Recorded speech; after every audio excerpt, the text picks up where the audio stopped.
This is the Simply Safety version 6 adding first aid injury report movie for all users. By the end of this movie, you should be able to add a first aid injury record from the Add Injury module. This will be a fairly brief movie, and we're going to look at how to add a first aid incident or any type of an injury into Simply Safety. So I've clicked on the Incidents main menu item, and we're going to be looking ultimately in the next several movies at these three modules: Add Injury, Injuries, and Claims. There's connections between all three of these modules. Add Injury is used to add an injury, or typically to add a first aid. Once you've added it, it goes into the Injuries module, and the Safety Manager would typically take it over for an investigation. If the injury becomes a claim and there's a checkbox checked in the Injuries module, this injury then moves into the Claims module. Most common people that use the Add Injury module are the first aid attendants. In fact, they may be security restricted so they can only access the Add Injury module. So I've just clicked on Add Injury, and it opens up a one-way injury form. Now when I say one-way, you can add information here, but unless you have security restrictions for the Injuries module, you can't go back into this and change anything. So you need to make sure that what you're putting in is accurate. So let's go over the elements on the screen. Starting in the upper left, the incident type. Incident type is a drop-down, and you'd pick from whatever is the appropriate incident type. Beginning at the bottom, the least serious, a near miss or a near hit. Above that, a first aid, a medical treatment if the injured person is sent to a doctor and treated, medical aid if the person is sent to a doctor but just given first aid or not treated. Other OSHA recordable falls under the United States Occupational Safety and Health Administration rules for other recordable incidents. Restricted work or modified duties. A time loss may also be called LTI or lost time incident, and ultimately a fatality. So I'm just going to pick first aid, which is the most common. The incident date automatically fills in as today's date, and I'll put in the time, 9:38 a.m. Now we need to pick our region. I'll pick US West, and we only have one site in that region, so it fills into that site. Need to pick the company of the person that was injured. So I'll pick ABC Contracting, and I'll pick employee Bob. And that, if we have that information in the People module, that will fill in as job title.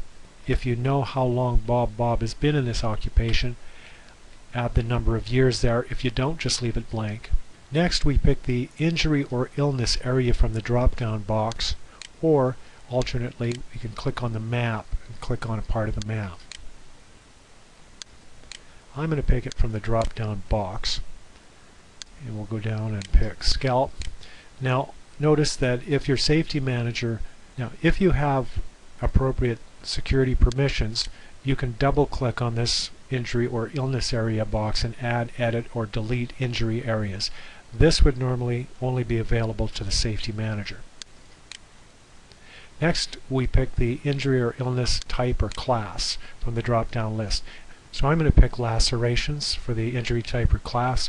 Now for the accident type, I've added reportable or non-reportable. Now this is a completely customized field, so again, if you have security permissions, you can add, edit, or delete. And normally your Safety Manager would set up the drop-downs that appear in here. This is an optional box, but you can add whatever you want into there. So this one I'll pick non-reportable.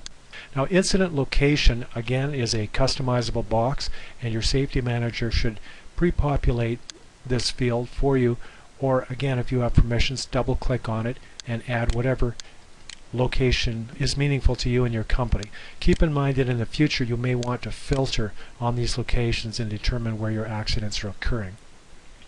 The Department of Incident is intended to be the department where the incident occurs, not the department that the person belongs to in the People module. Injury mechanism is another drop-down that can be customized, but is already populated with most of the common items that you choose. I'm going to pick struck against. Now for injury description, just put your mouse into that field and type in a brief injury description. Keep in mind, this is not what happened here. This is literally a description of the injury itself. The date reported and the report time is the time and date that you reported this to whatever authority you're required to report it to. That could be a company manager, company authority, or it could be a regulatory body authority. The right side of the screen starts with an OSHA recordable checkbox. This checkbox is for U.S. companies only. OSHA, the Occupational Safety and Health Administration in the U.S., has a specific set of parameters for reporting incident that must appear on the OSHA logs.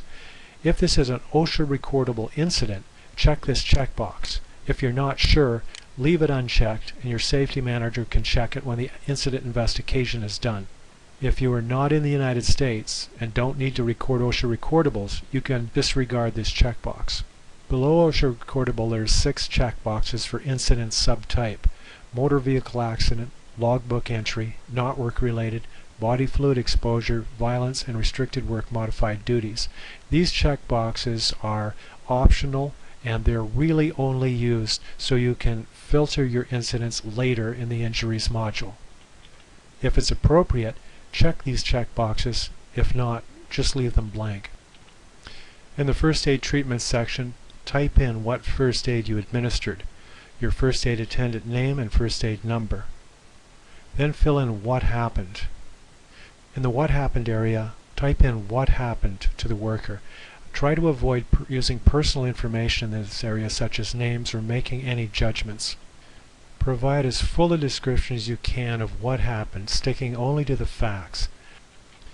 If there is a witness or witnesses, record the witness information and contact information in this area, keeping in mind that your safety manager is going to want to get in touch with those witnesses.